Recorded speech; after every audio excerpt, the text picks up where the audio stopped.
श्री सच्चिदानंद सद्गुरु साईनाथ महाराज की जय। सद्गुरु श्री साईनाथुनि शरद बाबू जी की जय।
श्री सच्चिदानंद सद्गुरु साईनाथ महाराज की जय।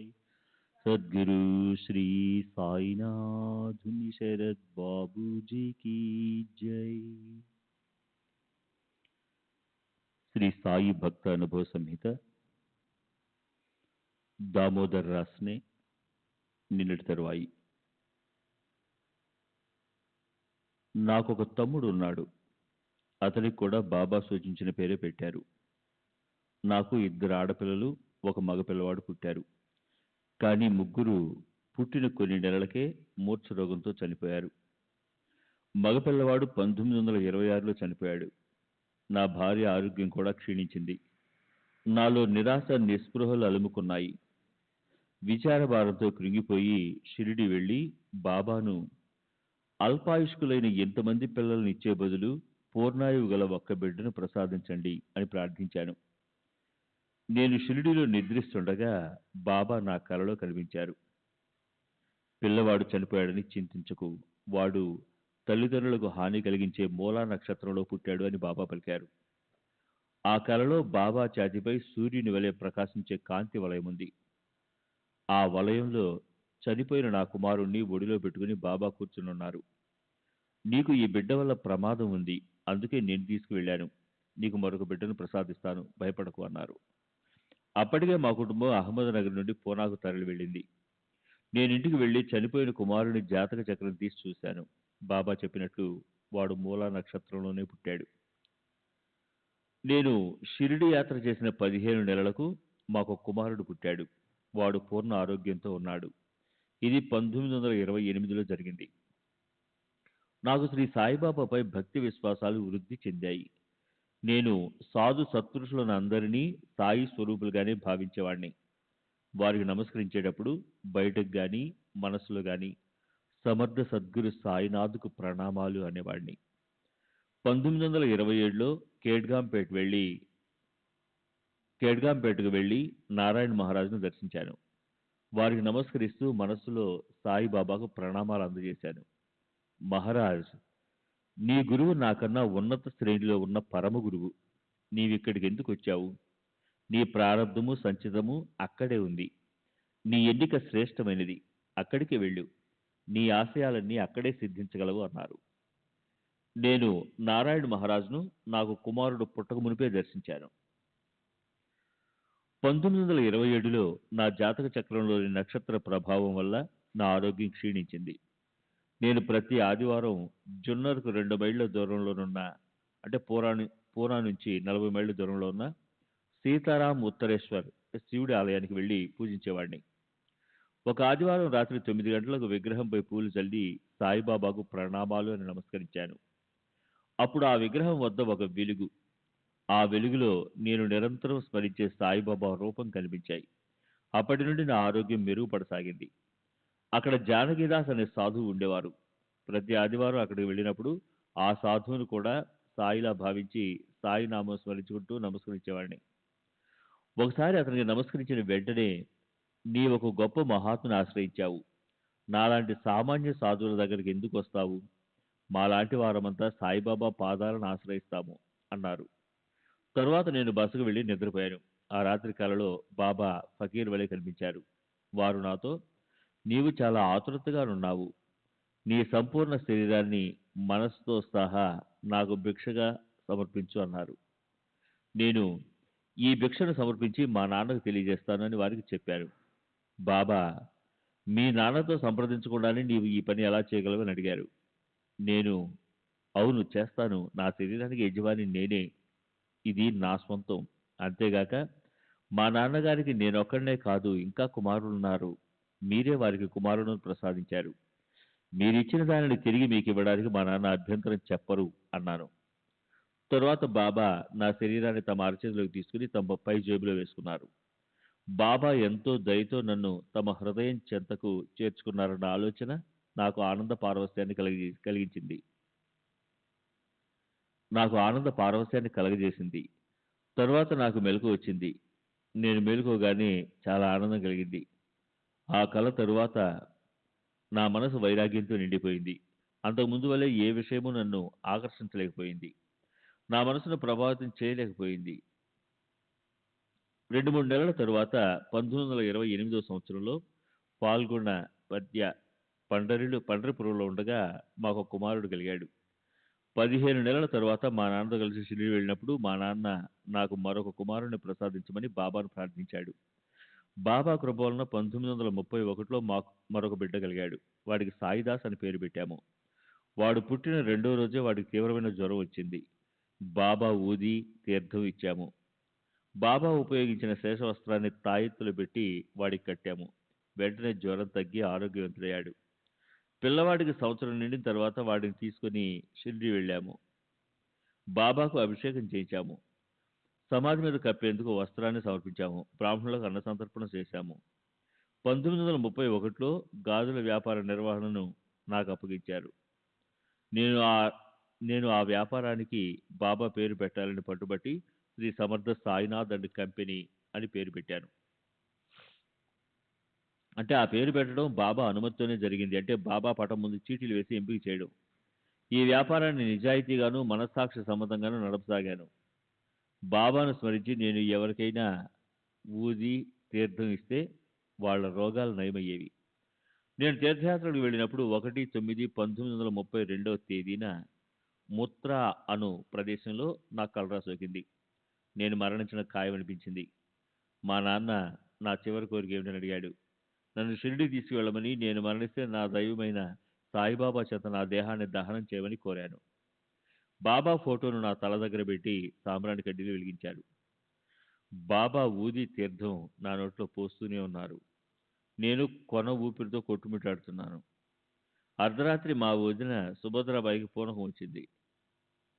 మేరా దాతార్ అంటే గుజరాత్లోని సిద్ధ్పూర్ సమీపంలోని ఉనవకు చెందిన మీరా దాతార్ అను ముస్లిం సాధువు ఆమెను పూని మాట్లాడసాగాడు. మీరు సాయిని ప్రార్థిస్తున్నారు. వారు నా మామ. వారు వయోభారంతో నడవలేకున్నారు. కనుక వారు పంపగా నేను వచ్చాను. వారి కృపాశీస్సులు మీకు లభిస్తాయి. వారిని మీరు రేపు దర్శించుకుంటారు. ఒక కప్పు కాఫీ తయారు చేసి రోగికి ఇవ్వండి. భయపడవద్దు అని పలికాడు. కాఫీ తయారు చేసి దానిలో బాబా ఊది వేసి నా చేత తాగించారు. ఆ తర్వాత జ్వరం తగ్గి విరేచనాలు ఆగిపోయాయి. మరుసటి రోజు నేను అంత త్వరగా కోలుకోవడం చూసి డాక్టర్ ఆశ్చర్యపోయాడు. నిన్న ఇతడు మృత్యువుకు అతి సమీపంలో ఉన్నాడు. ఒక్క రోజుల్లో ఇతనిలో ఇంత మార్పులా వచ్చింది అని ప్రశ్నించాడు. శ్రీ సాయిబాబా వైద్యులకే వైద్యుడని, వారి పవిత్ర ఊదియే నన్ను కాపాడిందని నేను జవాబు చెప్పాను. శ్రీ సచ్చిదానంద సద్గురు సాయినాథ్ మహారాజ్ కీ జై. సద్గురు శ్రీ సాయినాథ్ నిశరద్ బాబూజీ కీ జై.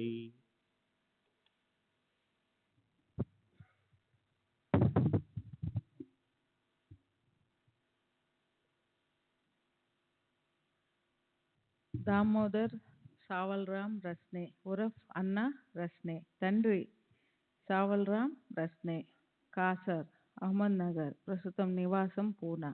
నా కుమారుడు తన జన్మ వృత్తాంతం గురించి చెప్పిందంతా వాస్తవమే. నేను సంతానాన్ని ఆశించి బాబాను దర్శించినప్పుడు వారు ఎంతో దయతో నన్ను ఆశీర్వదించారు. నేను కోపర్గాం స్టేషన్లో దిగి షిరిడీకి చేరే మార్గంలో ఉన్న సమయంలోనే బాబా నేను వస్తున్నట్లు భక్తులకు చెప్పి నాకు ఇవ్వడానికి కొన్ని మామిడి పండ్లు తీసి ఉంచారు. నేను మసీదు చేరగానే ఆ పండ్లను నాకు ఇచ్చి ఆశీర్వదిస్తూ వాటిని నా చిన్న భార్యకు ఇవ్వమని ఆదేశించారు. ఆమెకు ముందు 2 మగపిల్లలు పుడతారని, వాళ్ళకి ఏ పేర్లు పెట్టాలో కూడా చెప్పారు. నేను పేర్లను గుర్తుగా నా డైరీలోని 3వ పేజీలో రాసి పెట్టాను. 15 నెలల తర్వాత బాబా చెప్పినట్లుగా ఒక బిడ్డ, కొన్ని సంవత్సరాల తర్వాత మరొక బిడ్డ కలిగారు. వారికి మామూలు హిందూ పేర్లతో పాటు బాబా చెప్పిన పేర్లను కూడా జత చేశాను. నేను బాబా సమాధి ముందు కూర్చొని నాకు 2వ మనుమణ్ణి ప్రసాదించమని ప్రార్థించాను. వారు వెంటనే నా కోరిక తీర్చారు. నేను ఎల్లప్పుడూ బాబా సలహా తీసుకున్న తర్వాతే ఏ పనైనా చేసేవాడిని. అందువల్ల ఎప్పుడు మంచి ఫలితాలే దక్కేవి. ఓసారి నాకు సంబంధించిన కేసు ఒకటి హైకోర్టుకు అపీలు చేయబడింది. ఆ కేసు నిమిత్తం బొంబాయికి వెళ్ళమని మా లాయరు నాకు జాబు రాశాడు. నేనప్పుడు షిరిడీలో ఉన్నాను. బాబా నేను బొంబాయి వెళ్లేందుకు అనుమతించక నన్ను షిరిడీలోనే ఉంచారు. నేను కోర్టుకు హాజరు కాకపోయినప్పటికీ తీర్పు నాకు అనుకూలంగా వచ్చింది. ఓసారి నానా సాహెబ్ డెంగ్లే ఒక పెద్ద వెండి పళ్ళెం నిండా రుచికరమైన పదార్థాలు పెట్టి దానిని బాబా ముందుంచి ఆరగించమని ప్రార్థించాడు. అప్పుడు బాబా కేక వేయగానే ఒక నల్ల కుక్క పరుగున వచ్చి పళ్ళెంలోని పదార్థాలను తినసాగింది. అక్కడే నిలబడి చూస్తున్న నానాసాహెబ్ డెంగ్లే, ఈ ఊర కుక్క కోసమేనా ఇంత కష్టపడి ఈ పదార్థాలను తయారు చేసింది అని మనసులో అసహించుకున్నాడు. వెంటనే బాబా పళ్ళాన్ని అతని వైపు నెట్టి కోపంగా తీసుకుపో అన్నారు.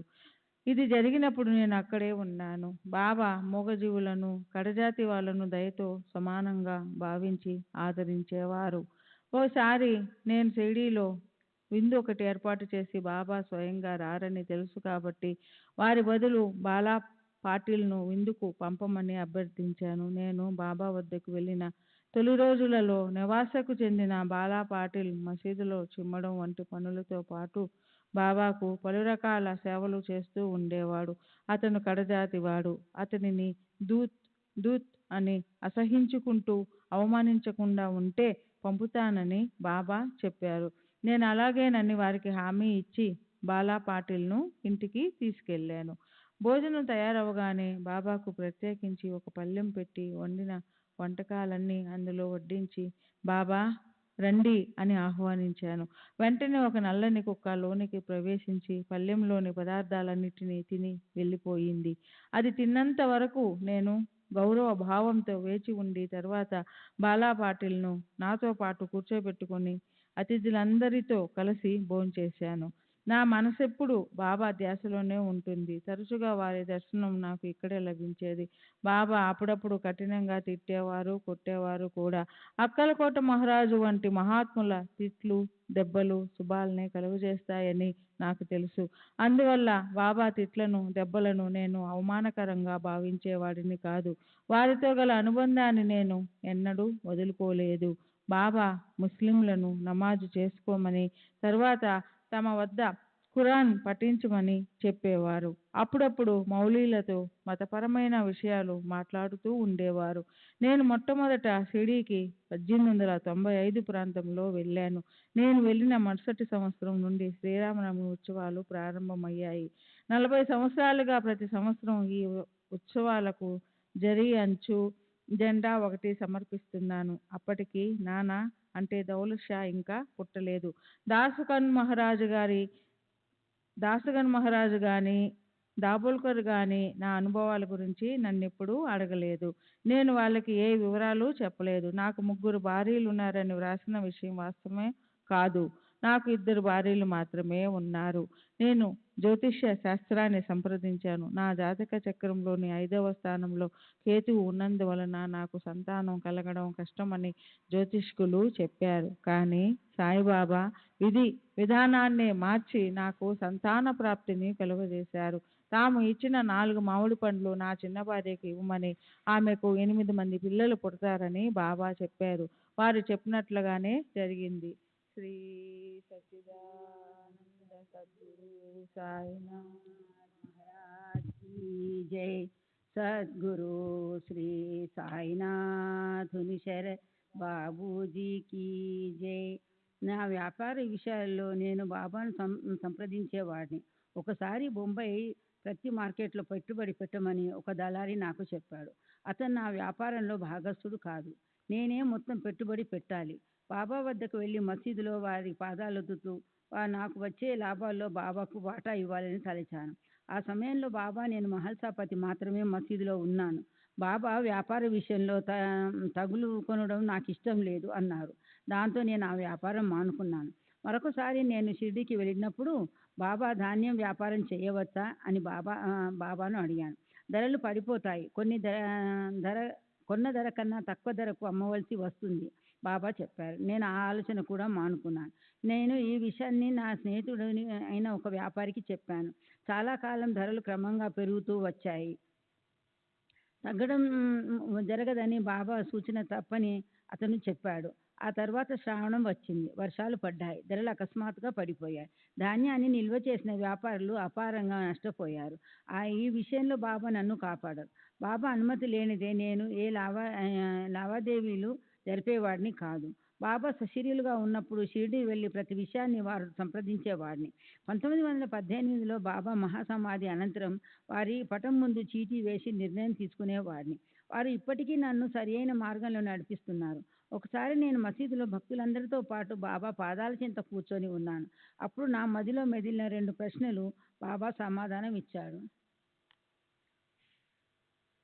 బాబా దగ్గరకు అసంఖ్యాకమైన భక్తులు వస్తూ ఉంటారు కదా, వచ్చిన వారందరూ వారి నుండి లబ్ధి పొందుతున్నారా? దానికి బాబా, పూత పూసిన మామిడి చెట్టు చూడు, అందులోని పువ్వులన్నీ కాయలై పండ్లైతే ఎంత బాగుంటుంది. కానీ అలా జరుగుతాయా? ఎక్కువ భాగం రాలిపోతాయి. కొన్ని పువ్వులు కొన్ని పిందెలుగా మరికొన్ని గాలికి రాలిపోతాయి. ఏ కొద్దో మిగులుతాయి అన్నారు. ఇది నా గురించి అడిగినది. బాబా సమాధి చెందితే నాకు దిక్కెవరు? నా గతి ఏమవుతుంది అని చింతించాను. దానికి బాబా ఎప్పుడైనా ఎక్కడైనా నన్ను తలిచిన వెంటనే నేను నీ వెంటనే ఉంటాను అని హామీ ఇచ్చారు. బాబా ఇచ్చిన హామీ వారు 1918 ముందు తర్వాత కూడా నెరవేరుస్తున్నారు. వారు నాతోనే ఉండి నాకు మార్గం చూపిస్తున్నారు. 1910-11 ప్రాంతంలో నా సోదరులు నా నుండి వేరైపోయారు. అకస్మాత్తుగా నా సోదరి చనిపోయింది. మా ఇంట్లో దొంగలు పడ్డారు. దానిపై పోలీసులు కేసుల విచారణ జరిగింది. వీటన్నింటి వలనే నా మనసు వికలమైంది. సాయిలీలా మాసపత్రిక లో ఇది ప్రస్తావింపబడి ఉంది. ఫుట్ నోట్స్ చదవండి.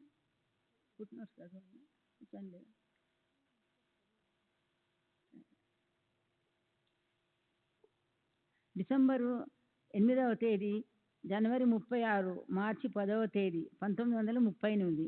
అబ్దుల్, తండ్రి సుల్తాన్, వయసు సుమారు 65 సంవత్సరాలు, ముసల్మాన్, ఖాందేశిలోని నాందేడు, ప్రస్తుత నివాసం షిరిడి. నేను తపతీ నది తీరంలోనున్న నాందేడ్ నుండి 45 సంవత్సరాల క్రితం అంటే 1989 నుండి షిరిడి వచ్చాను. మొదట నేను నాందేడు చెందిన అమీరుద్దీన్ ఫకీర్ ఆశ్రమంలో ఉన్నాను. ఆ ఫకీరు సాయిబాబా కల్లో కనపడి 2 మామిడి పండ్లను ప్రసాదించి వాటిని నా చేతికిచ్చి నన్ను షిరిడీకి పంపమని ఆదేశించారు. అమీరుద్దీన్ ఫకీర్ తన కళ విషయం చెప్పి మామిడి పండ్లను ఇచ్చి నన్ను షిరిడీలోని శ్రీ సాయిబాబా దగ్గరకు వెళ్ళమన్నారు. నేను ఇక్కడ నా 20వ సంవత్సరంలో వచ్చాను. అప్పటికి నానాసాహెబ్ చాందోర్కర్ కూడా బాబా వద్దకు రాలేదు. బాబా నన్ను చూడగానే నా కాకి వచ్చింది. మేరా కావులా ఆయా అంటూ ఆహ్వానించారు. బాబా నన్ను తన సేవకు పూర్తిగా అంకితం ఇవ్వమని ఆదేశించారు. మొదటి నుండి నేను 5-6 అఖండ దీపాలతో లేండి, మసీదు, చావడి మొదలగు నూనె పోయడం, వెలిగించడం మొదలైన పనులు చేసేవాడిని. బాబా నాకు కానీ మరెవరికి కానీ భోజనం పెట్టేవారు కాదు. ఏదో విధంగా భిక్ష చేసి భోజనం సంపాదించుకునేవాడిని. నేను ప్రస్తుతం గుర్రపుశాలలో 5-6 సంవత్సరాలు నివసించాను. నేను ఎప్పుడూ బాబా సేవ చేస్తూ వారి చెంతనే గడిపేవాడిని. నేను రోజుకి 3 సార్లు స్నానం చేసేవాడిని. మసీదులో వారి చెంత ఖురాన్ పఠించేవాడిని. ఒక్కొక్కసారి బాబా ఖురాన్ను తెరిచి ఆ పుస్తకంలో ఉన్న భాగాలను చదవమనేవారు. అప్పుడప్పుడు వారు ఖురాన్లోనున్న వాక్యాలను చెప్పేవారు. బాబా నోటి నుండి వెలువడిన ప్రతి మాట పవిత్రమైనది. వారి మాటలను మరాఠీ మోడి లిపిలో పుస్తకం రాసేవాడిని. బాబా నోటి నుండి వెలువడిన మాటలు నన్నే గాక అందరినీ సరైన మార్గంలో నడిపిస్తాయని నా నమ్మకం. అందువల్ల వారి ప్రవచనాలు పుస్తకాల కింద విధంగా ఉపయోగించేవాడిని. ఎవరైనా తమ భవిష్యత్తు తెలుసుకోదలిచినప్పుడు కానీ, క్లిష్ట సమస్యలు ఎదురైనప్పుడు కానీ నా దగ్గరికి వచ్చేవారు. నేను భక్తితో బాబాను తలుచుకొని పుస్తకాన్ని తెరిచేవాడిని. శ్రీ సచ్చిదానంద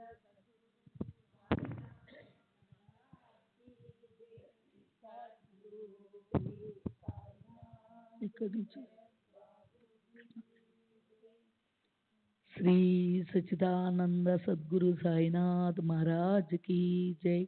సద్గురు శ్రీ నాదుని శరత్ బాబూజీ की जय. పుస్తకాన్ని తెరిచేవాడిని. తెరిచిన పేజీలో వాళ్ళ భవిష్యత్తుకు లేదా సమస్యలకు సంబంధించి సమాధానము ఉండేది. ఇందుకు 2 ఉదాహరణలు ఇస్తాను. బాబా సమాధి చెందిన తర్వాత సాయి మందిరంలో ఒక బావిని త్రవ్వారు. కానీ ఆ బావిలో త్రాగడానికి ఉపయోగపడని ఉప్పు నీళ్లు పడ్డాయి. వాళ్ళు నా దగ్గరకు వచ్చారు. నేను ప్రవచనాల పుస్తకాన్ని సంప్రదించాను.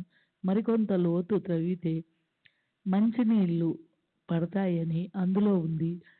నేను వెళ్ళి మరి 2 అడుగులు త్రవ్వాను. మంచినీళ్లు పడ్డాయి. రెండవది బారిస్టర్ గార్డీలోకు సంబంధించిన విషయము.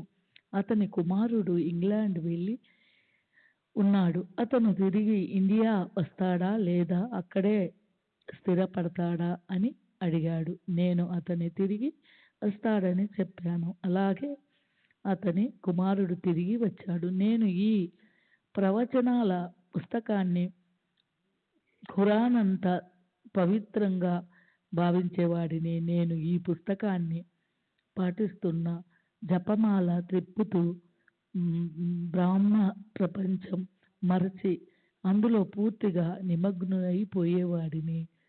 నేను ఒక స్త్రీ ముఖం చూసి ఆమెకు వివాహం అవుతుందా, సంతానం కలుగుతుందా లేదా అని విషయాలు చెప్పగలిగేవాడిని.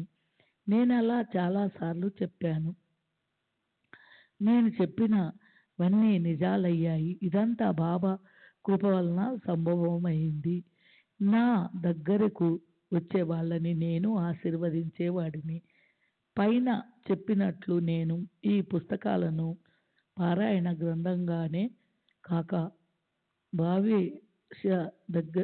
భావ్య దర్శినిగా కూడా ఉపయోగించేవాడిని. శ్రీ సచ్చిదానంద సద్గురు సాయినాథ్ మహారాజ్ కి జై. సద్గురు శ్రీ సాయినాథుని శరత్ బాబుజీకి జై.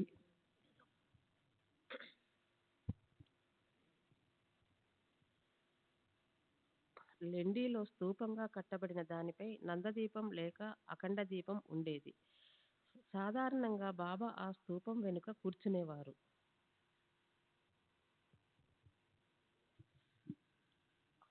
అక్కడ నుండి వారికి ఆ దీపం కనిపించేది కాదు. బాబా ఆ దీపం వైపు దృష్టి సారించినట్లు కూడా నేను చూసి ఎరుగను. నేను బాబాకు లెండి ఇతర చోట్ల సేవ చేసేవాడిని. లెండీలో కుండల నిండా నీరు తెచ్చి పెట్టేవాడిని. బాబా 2 కుండల దగ్గర కూర్చుని నీటిని అన్ని దిక్కులకు చల్లేవారు. బాబా అలా ఎందుకు వారో నీరు చల్లేటప్పుడు వారేదైనా మంత్రం ఉచ్చరించేవారో లేదో నేను చెప్పలేను. ఆ సమయంలో నేను తప్ప మరెవ్వరూ అక్కడ ఉండేవారు కాదు. బాబా చెంత నేను తప్ప ఇతర మహమ్మదీయులెవ్వరూ ఖురాన్ గాని ఇతర పవిత్ర గ్రంథాలను గాని పారాయణ చేసినట్లు నేను ఎరుగను. అప్పుడప్పుడు బాబా పవిత్రమైన పదాలు ఉచ్చరిస్తూ ఉండేవారు.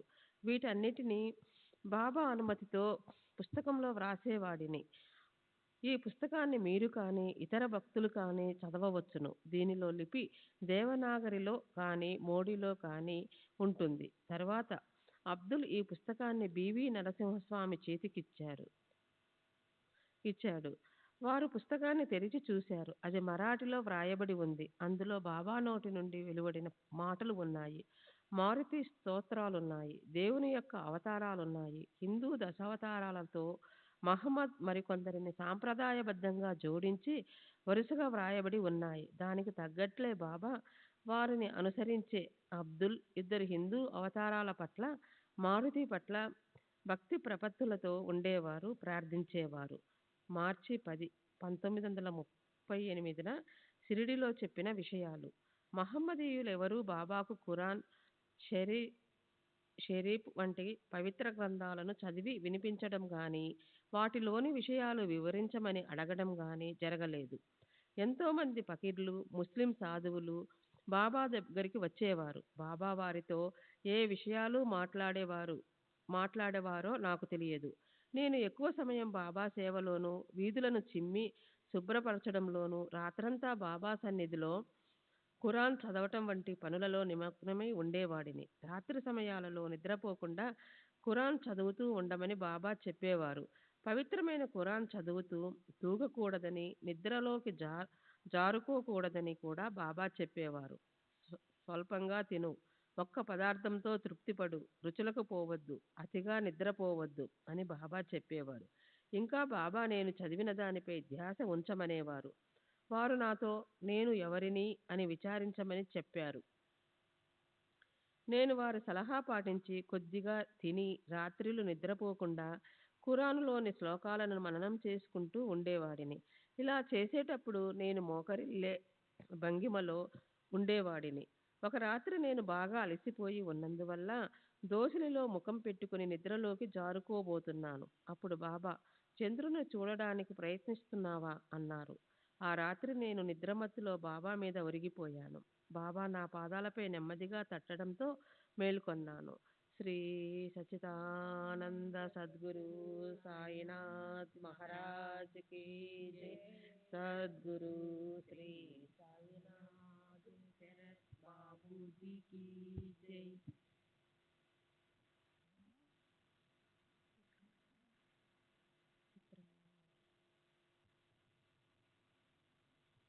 శ్రీ సచ్చిదానంద సద్గురు సాయినాథ్ మహారాజ్ की जय. सद्गुरु श्री साईनाथुनि शरत बाबूजी की जय.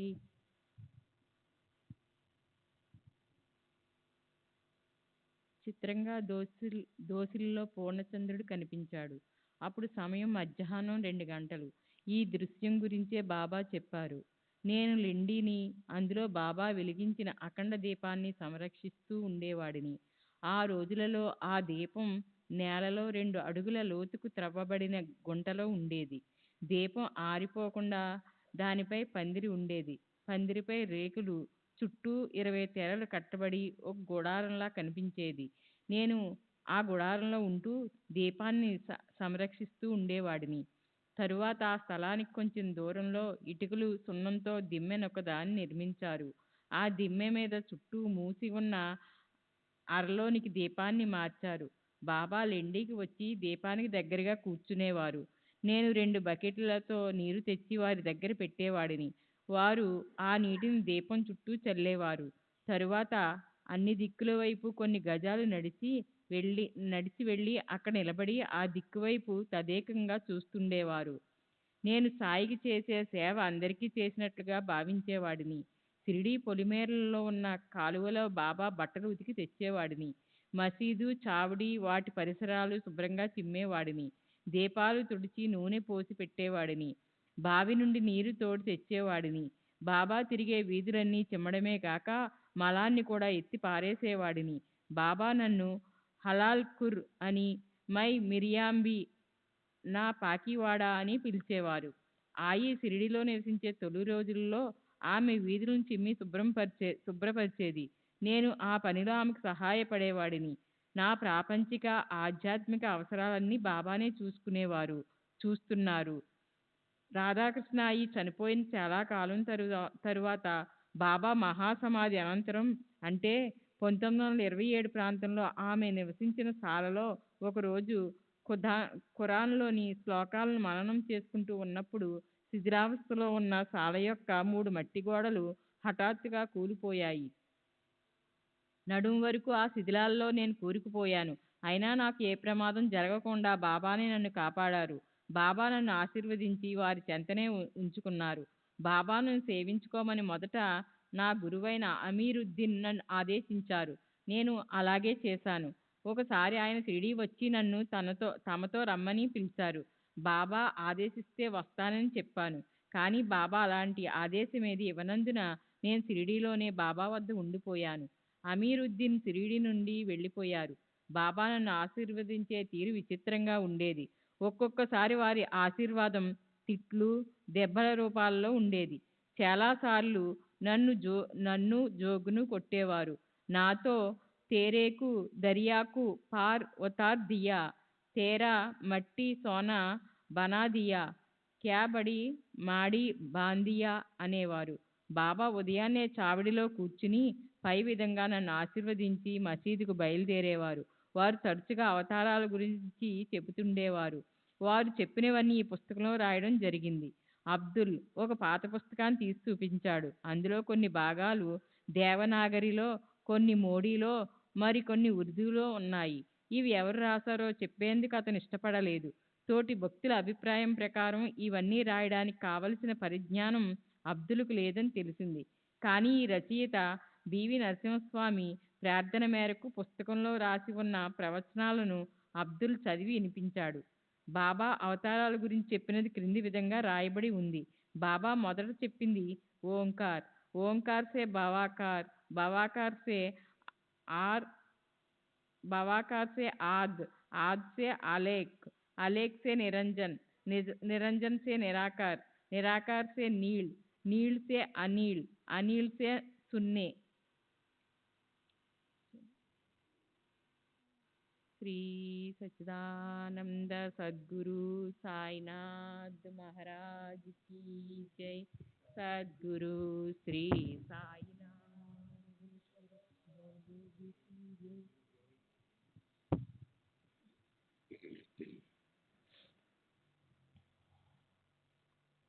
केशव आम्र उत्तर पूर्व, फिर रक्षा, फिर मत्स्यावतार, मनायत, अस्मित जमरीद,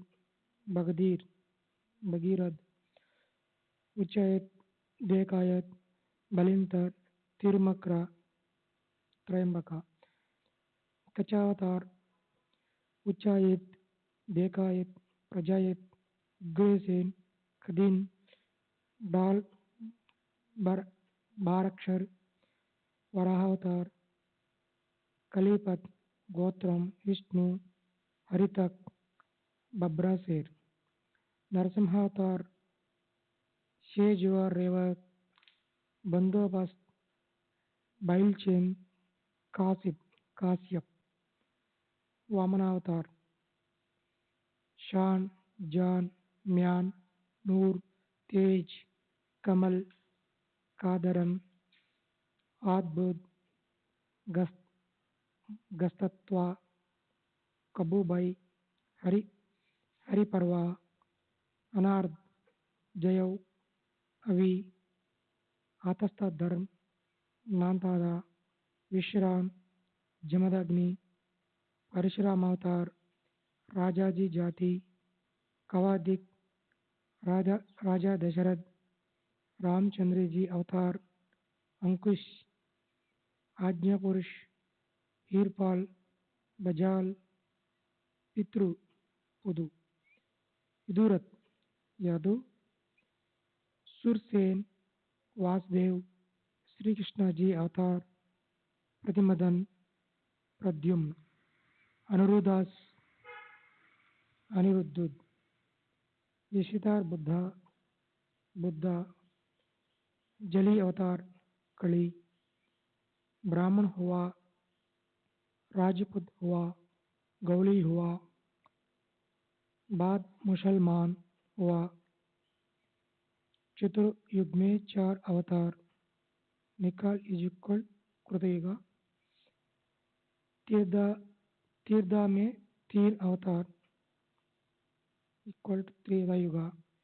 द्वापर में 2, अधर्वण में 1 अवतार, मत्स्य, कच्छ, वराह, नरसिंह, वामन, परशुराम, कृष्णा जी, बुद्धो भी कल्कि, आने इब्राहिम, 4 वेद किया।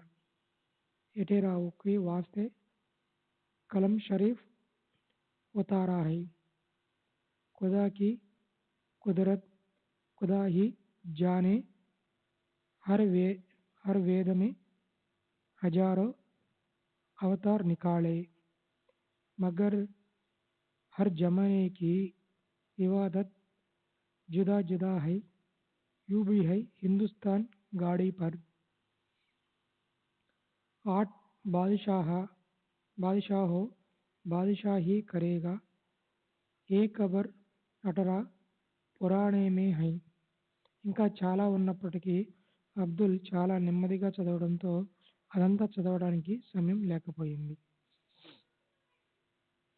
సెప్టెంబర్ 11వ తేదీ 1936 థానా. అబ్దుల్ రహీం శంషుద్దీన్ రంగారి, పెయింటర్, వయసు 65 సంవత్సరాలు, ముసల్మాన్, మహాగిరి, థానా. 1913లో థానాలోనే కాకుండా షిరిడీలో కూడా ప్లేగు వ్యాపించి ఉంది. అప్పుడు నా భార్య ఏదో తెలియని జబ్బుతో నెల రోజుల నుండి బాధపడుతూ ఉంది. ఆమె గొంతు దవడలు వాచి ఏమీ తినలేని పరిస్థితి ఏర్పడింది. ఎన్నో మందులు వాడాము, కానీ ఫలితం లేకుండా పోయింది. మా పొరుగున నివసించే స్థానిక ప్లీడర్ అయిన ఆర్జే గుప్తే అన్నతడు నా భార్యను షిరిడీలో ఉన్న సాయిబాబా వద్దకు తీసుకెళ్లమని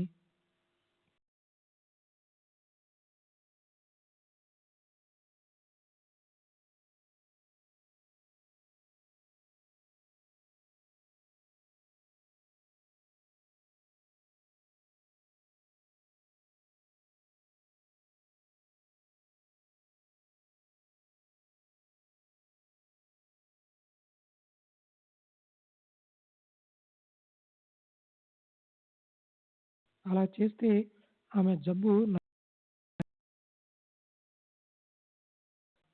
ఎక్కడి నుండి వస్తున్నావు?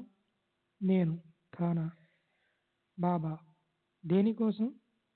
నేను, నా భార్య గొంతు వాపుతో బాధపడుతుంది. బాబా, ఆమెను మసీదులోనికి రమ్మని చెప్పు. ఆమెను లోనికి తీసుకువెళ్ళాను. ఆమె బాబాకు నమస్కరించగా బాబా ఆమె శిరస్సుపై తమ హస్తాన్ని ఉంచి, భగవంతుడు మంచి చేస్తాడు, ఖుదా అచ్చా కరేగా అని ఆశీర్వదించారు. బాబా అడగకుండానే నేను వారికి రూపాయి 4 అణాలు దక్షిణ సమర్పించాను. వారు స్వీకరించి ఊదీని ప్రసాదించారు. తర్వాత మేము 2 గంటలు అక్కడే గడిపాము. నా భార్య గొంతు, దవడవాపు త్వరగా తగ్గిపోసాగాయి కనుక ఇంకా అక్కడి నుండి బయలుదేరవచ్చు అనిపించింది. కానీ బాబా నన్ను అక్కడే ఉండమన్నారు.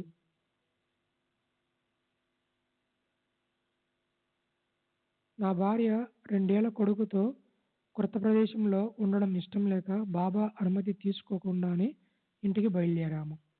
శ్రీ సచ్చిదానంద సద్గురు సాయినాథ్ మహారాజ్ की जय। सद्गुरु श्री సాయినాథుని శరత్ బాబూజీకి జై. మేము వచ్చిన టాంగా గ్రామంలో ఉంది. మేము దానిలోనే తిరిగి కోబర్గాంకు బయలుదేరాము. సగం దూరం వెళ్ళేంత వరకు మాకు ఏ ఇబ్బంది కలగలేదు. కానీ కొద్దిసేపటి తర్వాత టాంగా ఇరుసు విరిగిపోయింది. అప్పుడు రాత్రి 10 గంటలైంది. వేరే వాహన వసతి లేక నిర్మానుష్యమైన దారిలో చిక్కుకొని పోయాము. ఆ రాత్రి వేళ మేము అన్ని మైళ్ళ దూరం వెనుకకు నడవలేము, ముందుకు వెళ్ళలేము. మరోపక్క దారి దోపిడి, దొంగల భయం, తలదాచుకునేందుకు చోటు లేక చలిలో వణుకుతూ 2 గంటలు గడిపాము. అటువంటి ఇబ్బందికరమైన పరిస్థితి ఎవరికీ రాకూడదు. బాబా మాటలు పెడచోన పెట్టినందుకు చింతించాము. అర్ధరాత్రి దాటిన తర్వాత ఏదో బండి వస్తున్న చప్పుడు వినిపించింది. బండివాడు దానావాలా అని అరుచుకుంటూ వస్తున్నాడు. నేను అతనిని ఆపి నేనే దానావాలని చెప్పాను. ఈ అర్ధరాత్రి సమయంలో మా దుస్థితి ఎలా తెలిసింది, ఇక్కడికి ఎలా వచ్చావు అని ఆ టాంగావాలను అడిగాను. నన్ను బాబా పంపించారని అతడు చెప్పాడు. ఎందుకోసమని నేను అడిగాను. మిమ్మల్ని తీసుకువెళ్ళటానికి అని చెప్పాడు. తరువాత మేము ఆ టాంగా ఎక్కి షిరిడీకి చేరాము. మేము మసీదు చేరేసరికి రాత్రి 1 లేక 2 గంటలై ఉంటుంది. బాబా మమ్మల్ని చూస్తూనే నా అనుమతి లేకుండా మీరు వెళ్ళారు, అందుకే ఇలా అయ్యింది అన్నారు. మీ అనుమతి తీసుకోకుండా వెళ్ళినందుకు క్షమించండి అన్నాను. అప్పుడు బాబా మమ్మల్ని ఆ రాత్రి మసీదు వద్దే ఉండమని చెప్పారు. తర్వాత వారు లోపలికి వెళ్ళి తమ సహజ రీతిలో ధ్యానమగ్నులయ్యారు. మరుసటి ఉదయం బాబా భిక్షకు వెళ్ళి రొట్టెలు, కూర తీసుకుని వచ్చారు. వారు కొంత తీసుకున్న తర్వాత మిగిలింది మాకు ఇచ్చి తినమన్నారు. మేము తిన్నాం. బాబా ఇచ్చిన రొట్టెను నా భార్య తినగలిగింది. మేము షిరిడీలో ఆ రోజు గడిపిన 2 గంటల సమయంలో వారితో మాట్లాడింది చాలా తక్కువ. నేను బాబా చేతులకు, నుదుటికి చందనం పూసి ఉండడం గమనించాను. ముస్లింలు ఇలా చందనం పూసుకోరు కదా, మీరు ఎందుకు అంగీకరించారని బాబాని అడిగాను. బాబా జైసా దేశ్ తైసా వేష్, ఏ దేశంలో ఉంటే ఆ దేశకాల పరిస్థితులకు అనుగుణంగా నడుచుకోవాలి అన్నారు. వాళ్ళు తమ దైవాలను పూజించడానికి బదులు నన్ను వాళ్ళ దేవునిగా భావించి పూజిస్తున్నారు. దానికి నేను ఎందుకు అభ్యంతరం చెప్పి వారిని నొప్పించాలి? నేను కూడా భగవంతుని భక్తుణ్ణి అని కూడా అన్నారు. తరువాత మా సంభాషణ ఇలా జరిగింది. బాబా, నీవు నిన్న వచ్చి ఉంటే బాగుండేది. నేను ఎందుకు? బాబా, నిన్న భజన జరిగింది. రాత్రంతా నేను ఏడ్చాను. వాళ్ళు నన్ను తిట్టారు. వాళ్ళు మిమ్మల్ని ఎందుకు తిట్టారు? బాబా, నేను తిట్టారు అని చెప్తే అందరూ అర్థం చేసుకోలేరు, కానీ నీవు అర్థం చేసుకోగలవు. మహాత్ములు నిందాస్తుతులను సమభావంతో స్వీకరిస్తారు. కొందరైతే స్తుతిని నింద అని వ్యవహరిస్తారు. పైన ఉదహరించిన భజనలో బాబాను గొప్పగా కీర్తించి ఉంటారు. బాబా ఆ స్తుతిని తమ స్వాభావిక రీతిలో నింద అని ప్రస్తావించారు. భగవంతుని సంకీర్తనలో హృదయాన్ని ద్రవింపజేసే సంగీతం ఆర్తి ఆర్ద్రతలతో సంగమించినప్పుడు మహాత్ముల చేత కూడా కన్నీరు పెట్టిస్తుంది. నేను భగవంతుని స్తుతిస్తూ పాడుతున్నప్పుడు భక్తుడు ఏడుస్తాడు, నవ్వుతాడు, నృత్యం కూడా చేస్తాడు. బాబా, అవును, నీవు చెప్పింది నిజమే. నీ గురువు ఉన్నారు కదా? నేను ఉన్నారు. వారి పేరు హబీబ్ అలీ షా చిత్తి నిజామీ. బాబా, అందుకే నీవు సరిగ్గా అర్థం చేసుకోగలిగావు. మా గురువు నేను ఇక్కడికి రావడానికి 12 సంవత్సరాల ముందే సమాధి చెందారు. వారు బయటకు వెళ్ళినప్పుడు భక్తులు సంగీత వాయిద్యాలతో ఆయన్ని అనుసరించేవారు. నాకు వెంటనే ఆ విషయం గుర్తుకు వచ్చింది. తర్వాత బాబా మాకు ఇంటికి వెళ్ళడానికి అనుమతించారు. నేను బయటికి వెళ్ళి టాంగా కోసం చూశాను. ఎంతసేపు చూసినా టాంగా కనిపించలేదు. నేను తిరిగి వెళ్ళి బాబాకు ఆ విషయం చెప్పాను. బాబా వెళ్ళి చూడు, అక్కడ టాంగా ఉంది అన్నారు. నేను వెళ్ళి చూశాను. నిజంగానే అక్కడ టాంగా ఉంది. అకస్మాత్తుగా అక్కడికి టాంగా ఎలా వచ్చిందో మాకు అర్థం కాలేదు. బాబా ఆశీర్వాదాలు పొంది మేము తిరిగి వచ్చాము. నా భార్య ఆరోగ్యం బాగయింది. ఆ తర్వాత 7 సంవత్సరాలకు ఆమె చనిపోయింది. నేను షిరిడి వెళ్ళింది ఒకసారి మాత్రమే అయినా నాకు బాబాపై అపార నమ్మకం ఏర్పడింది. ప్రతి రాత్రి నిద్రించే ముందు వారిని ఇతర సాధువులను స్మరించుకుంటాను. నేను బాబాను ఆర్తిగా తలుచుకున్నప్పుడు వారు నాకు దర్శనమిస్తారు. శ్రీ సచ్చిదానంద సద్గురు సాయినాథ్ महाराज की जय। सद्गुरु श्री साईनाथ शरद बाबू जी की जय। रजीम अली मोहम्मद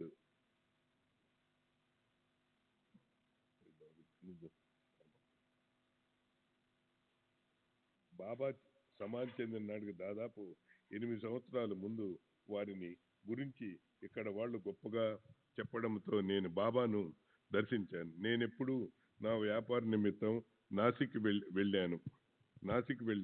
నేను అక్కడికి వెళ్ళినప్పటికీ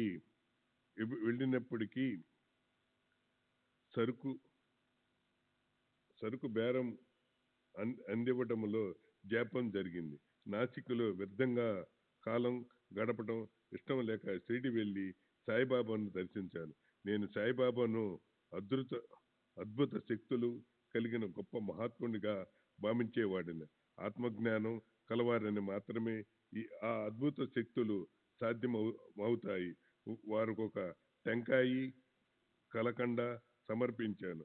వారు నన్ను దక్షిణ అడగలేదు, నేను ఇవ్వలేదు. తర్వాత నేను ఈ రోజు కానీ లేదా రేపు ఉదయం కానీ బయలుదేరడానికి అనుమతి ఇచ్చమని వారిని కోరాను. సాయిబాబా నీకు సరుకు ఇవ్వడానికి ఇంకా సిద్ధంగా లేదు అన్నారు. సరుకు ఇవ్వనప్పుడు నాసిక్లో నేను చేసేది ఏమీ లేదు. అందువల్లే సాయిబాబా సన్నిధిలోనూ 2-3 రోజులు గడపటాన్ని నిర్ణయించుకొని అక్కడే ఉండిపోయాను. నేను ప్రత్యేకించి వారిని ఏ కోరికలతోనూ దర్శించలేదు. వారిపై నాకున్న నమ్మకాన్ని దృఢపరిచేటట్టు చేయమని మాత్రమే వారిని ప్రార్థించాను. వారిపై సంపూర్ణ విశ్వాసంతో చనిపోతే నాకు సద్గతి లభిస్తున్న ఉద్దేశంతో మనసులోని దాన్ని కోరుకోవారినని ప్రార్థించాను. బాబా నా తలపై వారి హస్తం ఉంచి ఆశీర్వదించారు. వారు ఆ ఆశీర్వదనం ఫలించి నా నమ్మకం క్రమేణా వృద్ధి చెందింది. బాబా ఊదిపై కూడా నాకు అపారమైన నమ్మకం ఉంది. ఈ ఊదిని ఛాతికి, కళ్ళకి, నుదుటికి పూసుకొని బాబాను ధ్యానించేవాడిని. నా కష్టాలన్నీ సమసిపోయి ఇంకా వివిధ సందర్భాల్లో ఊదిని ఉపయోగించి సత్ఫలితాలు పొందేవాడిని. 5 సంవత్సరాల క్రితం నా గేదె ఒకటి ఈనలేక చాలా అవస్థపడింది. దాని బాధ చూడలేక పశువులు డాక్టర్ పిలిపించాను. నేను మున్సిపాలిటీలోని శానిటరీ కమిటీ చైర్మన్గా అయినందువల్ల అతను వచ్చి గేదెను చికిత్స చేశాడు. కానీ ప్రయోజనం లేకపోయింది. నేను బాబాను ధ్యానించి దాని తలపై ఊది రాశాను.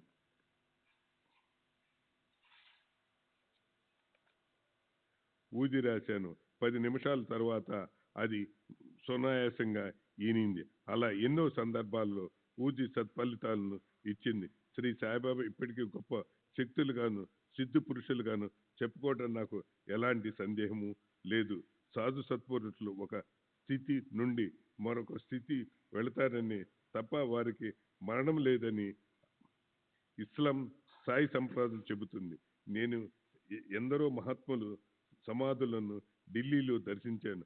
మరియు సచీర్లుగా ఉన్న నాగ్పూర్కు చెందిన సాసులుద్దీన్ బాబా, పూనాకు చెందిన బాబా జాన్ మొదలైన మహాత్ములను దర్శించాను. 1928లో నాకు అనేక అనుభవాలు ఉన్నాయి. ఇవి నా సద్గతి కొరకే విశ్వాసాన్ని పెంచడం కాక నాకు ప్రాపంచిక ప్రయోజనాన్ని కూడా చేకూర్చాయి. నీవు విడిగా 100 ప్రార్థనలు చేయడం కన్నా ఒక మహాత్ముని సన్నిధిలో గడపడం ఎంతో ఉత్తమమని ఒక నానుడి ఉంది. దానిని నేను గట్టిగా నమ్ముతాను, ఆచరిస్తాను. మా ఇంటిలో సాయిబాబా పింగాణి విగ్రహం మరియు సాయిబాబా పటము ఉన్నాయి. మా కుటుంబం అంతా ప్రతి గురువారం ఆ విగ్రహం ముందు సాంబ్రాణి కడ్డీలు వెలిగిస్తారు. శ్రీ సచ్చిదానంద సద్గురు సాయినాథ్ మహారాజ్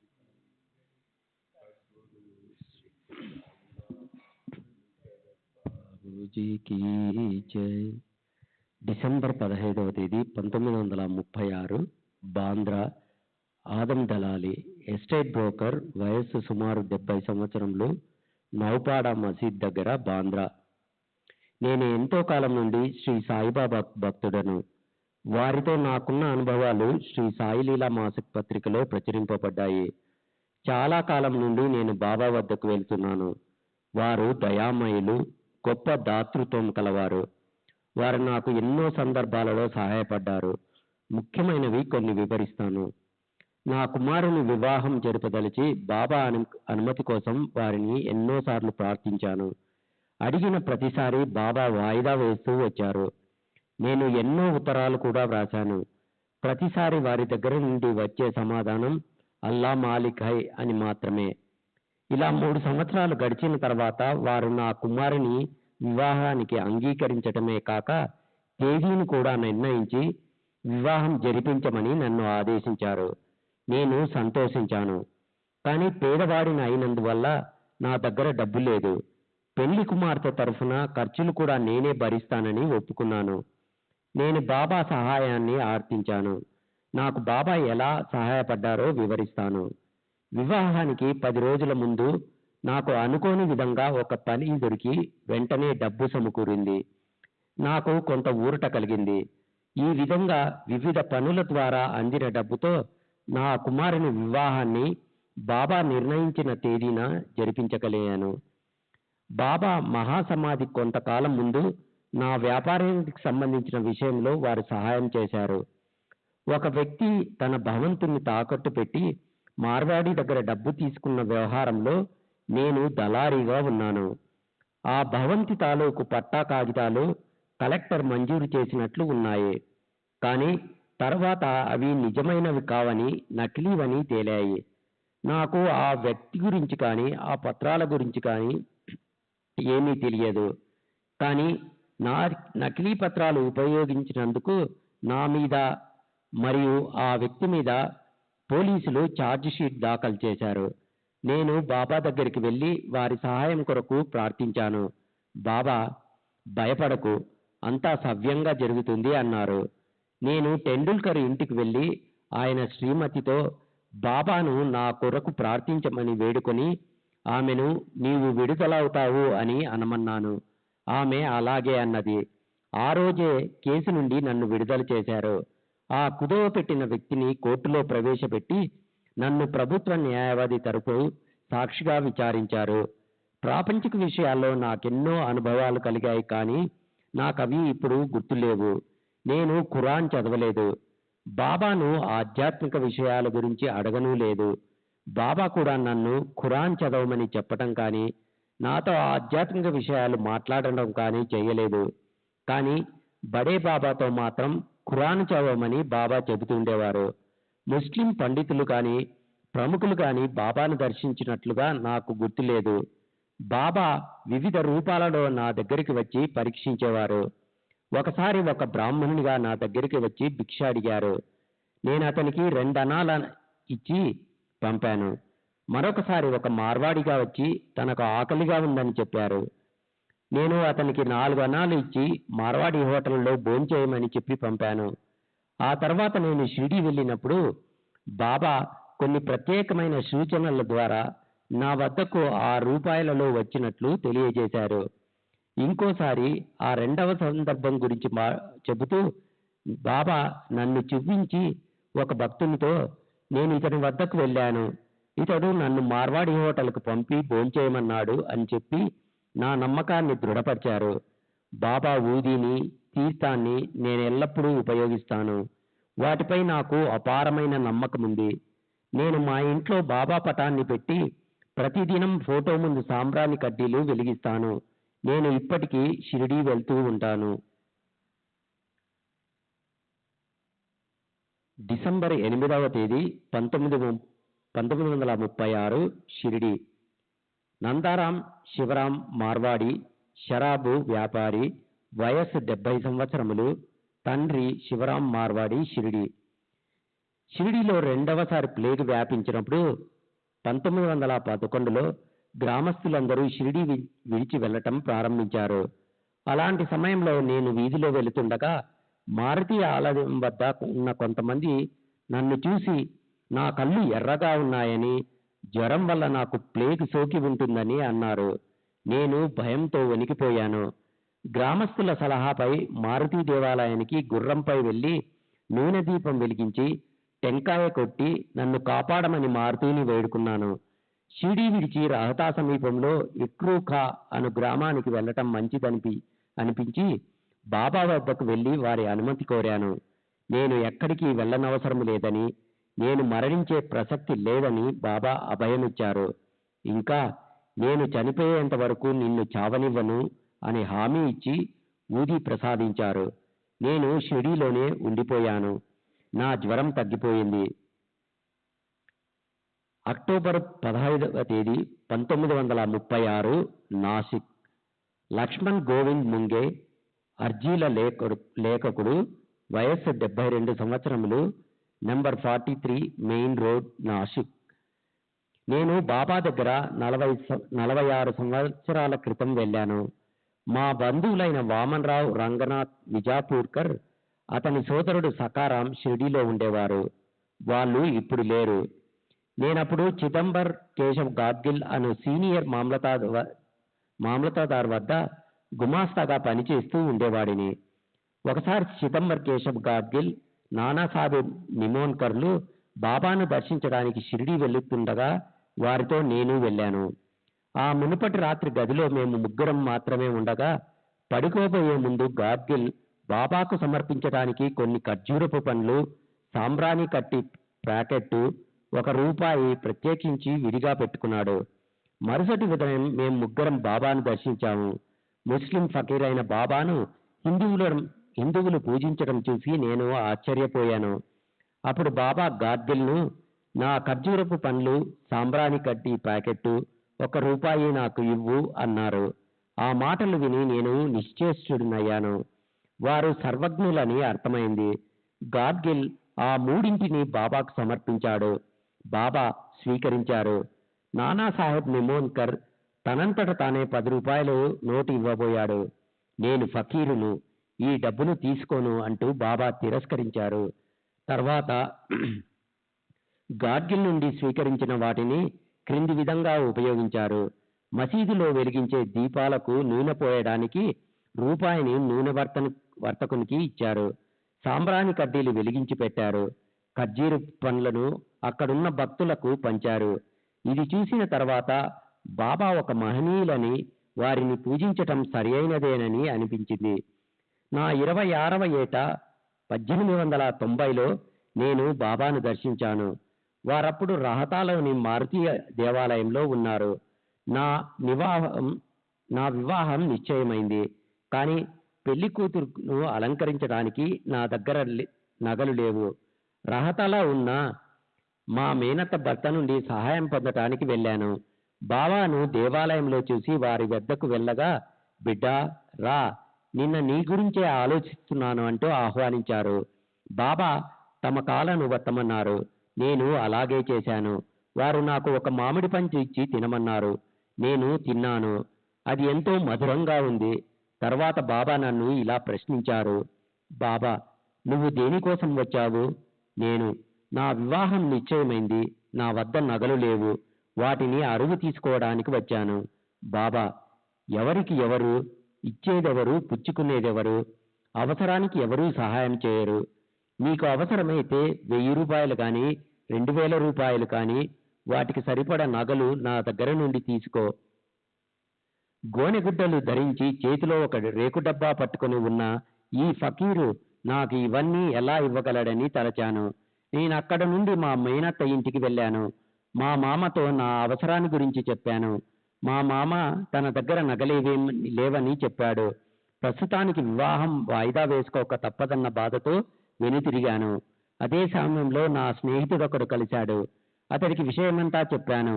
అతని మధ్యవర్తిత్వంలో సిన్నేరుకు చెందిన ఒక గుజరాతీ షావుకారు కాలి అందలు ముక్కు పొడుగా అరవుగా ఇచ్చారు. తర్వాత 30 తులాల బంగారంతో నాకు అవసరమైన నగలు ఒక్క రోజులో తయారు చేయించి అప్పుగా ఇచ్చాడు. అనుకున్న ముహూర్తానికే నా వివాహం జరిగింది.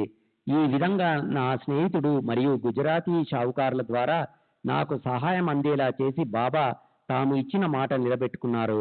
ఈ సంఘటన జరిగిన తర్వాత నేను ప్రతి సంవత్సరం షిరిడీకి వెళ్ళి బాబాను దర్శించుకునేవాడిని. శ్రీ సచ్చిదానంద సద్గురు జై సద్గురు శ్రీ సాయినాథుని శరత్ బాబూజీకి జై.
श्री सच्चिदानंद सद्गुरु साईनाथ महाराज की जय. सद्गुरु श्री साईनाथ शरद बाबू जी की जय. साई रहम नजर करना, बच्चों का पालन करना. साई रहम नजर करना, बच्चों का पालन करना. जाना तुमने जगत पसारा, सब ही झूठ जमाना. जाना तुमने जगत पसारा, सब ही झूठ जमाना. साई रहम नजर करना, बच्चों का पालन करना. साई रहम नजर करना, बच्चों का पालन करना. मैं अंधा हूँ बंदा आपका, मुझसे पथ दिखलाना. मैं अंधा हूँ बंदा आपका, मुझसे पथ दिखलाना. साई रहम नजर करना, बच्चों का पालन करना. साई रहम नजर करना, बच्चों का पालन करना. दासगण कहे अब क्या बोलूं, थक गई मेरी रसना. दासगण कहे अब क्या बोलूं, थक गई मेरी रसना. साई रहम नजर करना, बच्चों का पालन करना. साई रहम नजर करना, बच्चों का पालन करना. रहमो नजर करो अब मोरे साई, तुम बिना नहीं मुझे माँ बाप भाई. रहमो नजर करो मैं अंधा हूँ बंदा तुम्हारा. मैं अंधा हूँ बंदा तुम्हारा. मैं ना जानू, मैं ना जानू, मैं ना जानू, अल्लाह इलाही रहमो नजर करो, रहमो नजर करो, अब मोरे साई तुम बिना नहीं मुझे माँ बाप बाई, रहमो नजर करो। काली जमाना मैंने गमाया, काली जमाना मैंने गमाया, साथी आखिर का, साथी आखिर का, साथी आखिर का, तुम बिना कोई, रहमो नजर करो, रहमो नजर करो, अब मोरे साई तुम बिना नहीं मुझे माँ बाप बाई, रहमो नजर करो। अपने मस्जिद का झाड़ू गड़ो है, अपने मस्जिद का झाड़ू गड़ो है, मालिक हमारे, मालिक हमारे, मालिक हमारे, तुम बाबा साई, रहमो नजर करो, रहमो नजर करो, अब मोरे साई तुम बिना नहीं मुझे माँ बाप बाई, रहमो नजर करो। श्री सच्चिदानंद सद्गुरु साईनाथ महाराज की जय। सद्गुरु श्री साईनाथ निशरद बाबू जी की जय।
श्री सच्चिदानंद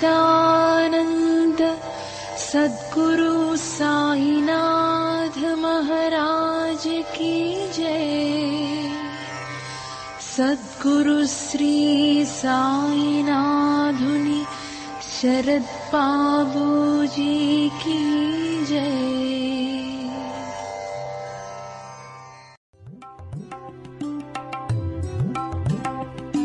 साई बाबा, साई बाबा, साई बाबा, साई बाबा।